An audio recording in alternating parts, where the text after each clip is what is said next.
हे दोस्तों, आप सभी का स्वागत है। ब्राह्मी मुहूर्तमुत्तिष्ठते स्वास्थ्य रक्षार्थम आयुषा तात्रा सर्वथा संत्यार्थम समीक्षा मधुसूदनम। यानी कि जो लोग भी बीमारियों से मुक्त एक लंबी आयु पाना चाहते हैं, ऐसे लोगों को ब्रह्म मुहूर्त के समय अवश्य उठना चाहिए।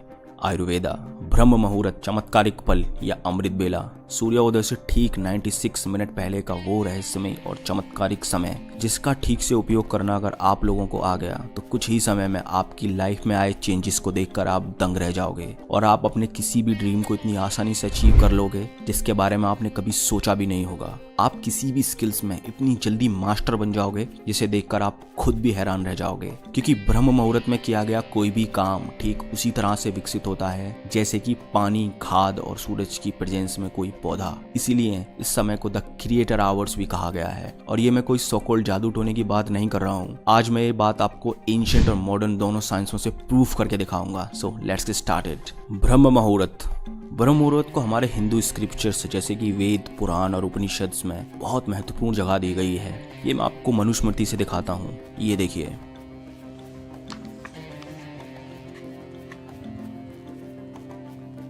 ब्राह्म मुहूर्तम विद्येत धर्मार्थ चानु चिंतयेत काया कलेसा च तन्मूलान वेदद्वार्थमेव च।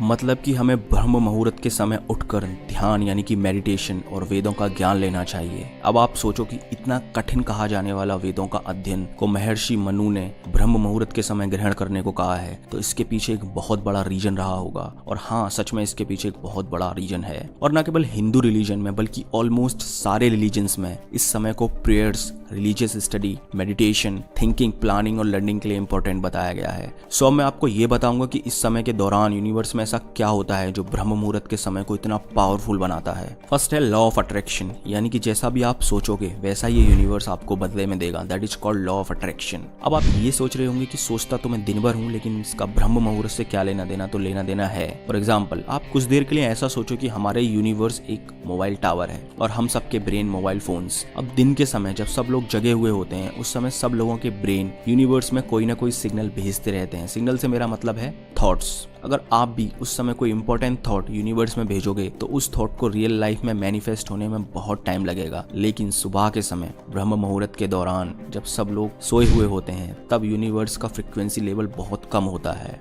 और उस समय सोची गई कोई भी थॉट के रियल लाइफ में मैनिफेस्ट होने के चांसेस बहुत बढ़ जाते हैं। आप खुद ही सोचो कि अगर आपको किसी ए प्लेस से बी प्लेस पर दिन में ट्रैफिक के दौरान जाना है या फिर सुबह में 4 बजे के दौरान जाना है, तो किस समय में आप अपनी डेस्टिनेशन पर सबसे जल्दी पहुंचोगे? ऑब्वियसली सुबह के समय। ठीक उसी तरह ब्रह्म मुहूर्त के दौरान यूनिवर्स में थॉट्स का ट्रैफिक बहुत कम होता है और इस समय में सोची गई कोई भी थॉट के रियल लाइफ में मैनिफेस्ट होने के चांसेस बहुत बढ़ जाते हैं। इसलिए ऑलमोस्ट सारे रिलीजन्स में सुबह की प्रेयर्स को बहुत इंपॉर्टेंट बताया गया है ताकि दुआएं कबूल हो सकें। हाँ, मैं जानता हूँ कि हम लोगों को रात में जगना बहुत पसंद होता है, इसलिए मैं आपको 3 बजे उठने के लिए नहीं बोल रहा हूँ। देखो, अगर आप दिल्ली में रहते हो तो दिल्ली में सूर्योदय 7:04 पर हो रहा है। इस हिसाब से दिल्ली में ब्रह्म मुहूर्त 5:28 से शुरू होगा और 6:16 पर समाप्त हो जाएगा। बस आपको इन 48 मिनट में जगे रहना है। उसके बाद आप चाहें तो सो भी सकते हैं, लेकिन इन 48 मिनट में आपको वो काम करना है जो आपके लिए सबसे ज्यादा इंपॉर्टेंट हो। और कुछ ही दिनों में आप अपनी आंखों के सामने अपनी लाइफ बदलते हुए देखोगे। इसलिए बेंजामिन फ्रैंकलिन ने कहा है कि early to bed and early to rise makes a man healthy, wealthy and wise. Second है कॉस्मिक एनर्जी यानी कि विश्व शक्ति। क्या आप जानते हैं कि हिंदू स्क्रिप्चर्स के अनुसार हमारी रातें 4 कालों में डिवाइडेड होती हैं। मान लो अगर सूरज 6 बजे अस्त होता है तो 6 से 9 बजे तक रुद्र काल। इस समय के दौरान हमें कभी भी सोना नहीं चाहिए। 9 से 12 राक्षस काल। इस समय के दौरान हमें कभी भी जगे हुए नहीं रहना चाहिए। 12 से 3 गंधर्व काल, जब हमारी नींद सबसे ज्यादा गहरी होती है। और 3 से 6 मनोहर काल, जिस समय के दौरान हमें हर हालत में बिस्तर छोड़ देना चाहिए, क्योंकि मनोहर काल के दौरान हमारे इस यूनिवर्स में कॉस्मिक एनर्जी यानी कि विश्व शक्ति का संचार सबसे ज्यादा होता है। विश्व शक्ति यानी कि ब्रह्मांडिक ऊर्जा। हमारी इस यूनिवर्स को सुचारू रूप से चलाने का काम इसी कॉस्मिक एनर्जी का होता है। जब हम सोते हैं उस दौरान हमारे शरीर में बहुत ही कम मात्रा में कॉस्मिक एनर्जी का प्रवेश होता है ताकि अगले दिन हम फ्रेश उठकर अपने दिन भर के काम कर सकें। लेकिन मेडिटेशन के दौरान हमारा ये ब्रह्मांड हमें बहुत अधिक मात्रा में कॉस्मिक एनर्जी देता है। अब आप खुद सोचो कि मनोहर काल के दौरान तो पहले से ही हमारे यूनिवर्स में इतनी ज्यादा कॉस्मिक एनर्जी प्रेजेंट होती है और उस दौरान किया गया मेडिटेशन इतना पावरफुल होता है कि आपको कुछ दिनों के अंदर ही स्पिरिचुअल एक्सपीरियंसेस शुरू होने लगेंगे। आपकी विश्व शक्ति का लेवल इतना बढ़ जाएगा कि आप अपनी कॉन्शियसनेस, इंटेलिजेंट और कॉन्सेंट्रेशन में इसका असर देखने लगेंगे। आपने सबकॉन्शियस माइंड की पावर्स के बारे में तो पढ़ा या सुना जरूर होगा। यही विश्व शक्ति हमारे सबकॉन्शियस माइंड को इतना पावरफुल बनाती है और इसीलिए ज्यादा से ज्यादा कॉस्मिक एनर्जी पाने के लिए साधु योगीज ब्रह्म मुहूर्त के दौरान मेडिटेशन करते हैं। अब ऐसा बिल्कुल नहीं कि कॉस्मिक एनर्जी पाने के लिए आपको मेडिटेशन ही करना जरूरी है ना, बिल्कुल नहीं। अगर आप प्रेजेंट में रहना सीख लो तो भी आपको मेडिटेशन के बराबर ही कॉस्मिक एनर्जी मिलेगी। बिलीव नहीं हो रहा तो खुद से चेक कर लो। इस वीडियो को 1 मिनट के लिए पॉज करो और प्रेजेंट मूवमेंट में ध्यान लगाओ तो आप देखोगे कि प्रेजेंट मूवमेंट में आते ही आपका ध्यान सबसे पहले आपकी सांसों पर जाएगा, जैसा कि हम मेडिटेशन के दौरान भी करते हैं। मेरा कहने का मतलब बस इतना ही है कि ब्रह्म मुहूर्त के दौरान हमारे यूनिवर्स में बहुत ज्यादा कॉस्मिक एनर्जी होती है और उस समय के दौरान कंसंट्रेशन के साथ किया गया कोई भी काम, चाहे वो पढ़ाई हो, मेडिटेशन हो या कुछ भी हो, उस काम के रिजल्ट्स आपको एक्स्ट्रा ऑर्डिनरी ही मिलेंगे। थर्ड है सर्केडियन रिदम। जिस तरह से दिमाग और बॉडी एक दूसरे से इंटरकनेक्टेड होते हैं, ठीक उसी तरह से हम और हमारा यूनिवर्स एक दूसरे से जुड़े हुए हैं। आप तो ये जानते होंगे कि हमारी धरती सूर्य के चारों ओर चक्कर लगाती है, तो सुबह के समय जब सूरज की पहली किरण हमारी धरती पर पड़ती है तब सूरज के चार्ज्ड पार्टिकल्स के चलते धरती बहुत पावरफुल मैग्नेटिक फील्ड जनरेट करती है, जिसके चलते हमारी बॉडी और दिमाग में बहुत सारे केमिकल रिएक्शंस शुरू हो जाते हैं और हमारे ब्रेन का सुपर कैस्मेटिक न्यूक्लियस बॉडी को सिग्नल देने लगता है कि बाहर की दुनिया में उजाला हो गया है और बॉडी उठने के लिए तैयार होने लगती है। जैसे कि बॉडी का टेम्परेचर गिरने लगता है, ब्रेन का पीनियल ग्लैंड बहुत अधिक मात्रा में मेलाटोनिन रिलीज करने लगता है और ये सिस्टम लाखों सालों के इवोल्यूशन के बाद जाके डेवलप हुआ है।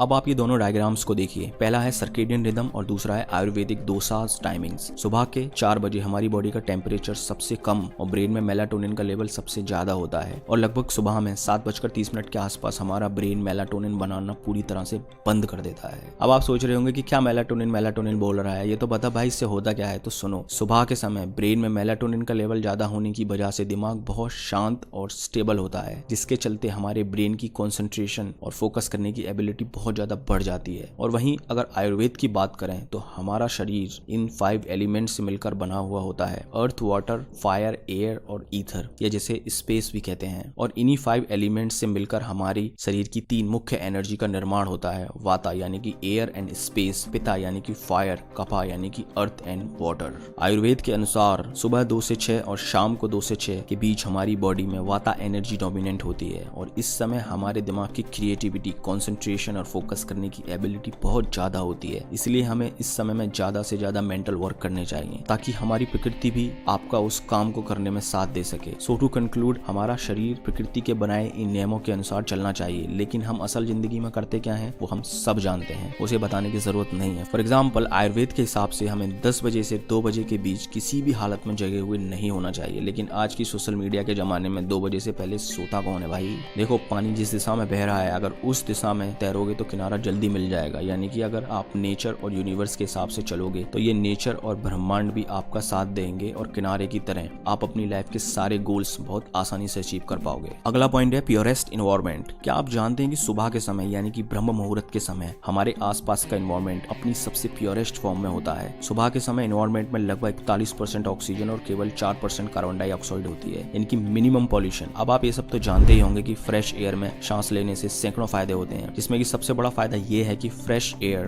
Gives you more energy and A sharper mind. अब ये कैसे काम करता है, इसके पीछे भी अपना एक विज्ञान है जिसके बारे में हम फिर कभी बात करेंगे। अगला पॉइंट है मिनिमम नॉइस पॉल्यूशन। क्या आप जानते हैं कि आपके आसपास की तेज आवाजों का आपके दिमाग पर क्या असर पड़ता है? अगर नहीं जानते तो आज जान लीजिए। हमारे आसपास की तेज आवाजें हमारे ब्लड प्रेशर को इंक्रीज करती हैं, जिससे दिमाग ठीक से कॉन्सेंट्रेट और फोकस नहीं कर पाता। हैरी पॉटर की राइटर जेके रॉलिंग्स बताती हैं कि हैरी पॉटर लिखते समय बाहर की आवाजों की वजह से वो ठीक से कॉन्सेंट्रेट नहीं कर पाती थी, जिस वजह से उन्हें होटल में एक रूम लेना पड़ा था ताकि वो बाहर की अनवांटेड वॉइस से छुटकारा पाकर पूरे फोकस के साथ लिख सकें। देखो, जब बात फोकस और कंसंट्रेशन की आती है तब छोटी छोटी चीजें मायने रखती हैं। सो इसलिए सुबह के समय या ब्रह्म मुहूर्त के दौरान जब इन्वायरमेंट बहुत शांत होता है तब अगर आप कोई भी काम करेंगे तब आप बहुत कम समय में ज्यादा अचीव कर पाएंगे। नेक्स्ट है एनर्जी सेविंग। महर्षि पतंजलि के अष्टांग योगा सूत्र यम, नियम, आसन, प्राणायाम, प्रत्याहार, धरना, ध्यान और समाधि में 5वां अंग है प्रत्याहार। इसका मतलब होता है कि हमारे 5 सेंसेस के थ्रू जो एनर्जी वेस्ट होती है उसे बचाना, जिसमें एक योगी मेडिटेशन के दौरान अपने सारे सेंसेस को बंद कर लेता है ताकि वो अपने अंदर की सारी एनर्जी मेडिटेशन पर लगा सके। अब योगी इसके पास ये एबिलिटी होती है, वो अपनी इच्छा अनुसार अपने सेंसेस को बंद कर सकते हैं, लेकिन आप लोगों के पास तो ये एबिलिटी है नहीं, तो आप लोगों को अपने ब्रेन की एनर्जी का सदुपयोग करने के लिए सुबह के समय जब एनवायरनमेंट शांत हो उस समय उठकर कोई काम करना चाहिए। देखो होता क्या है कि जब हमारे आसपास नॉइसेस होती हैं तब हमारी दिमाग की एनर्जी का एक बहुत बड़ा हिस्सा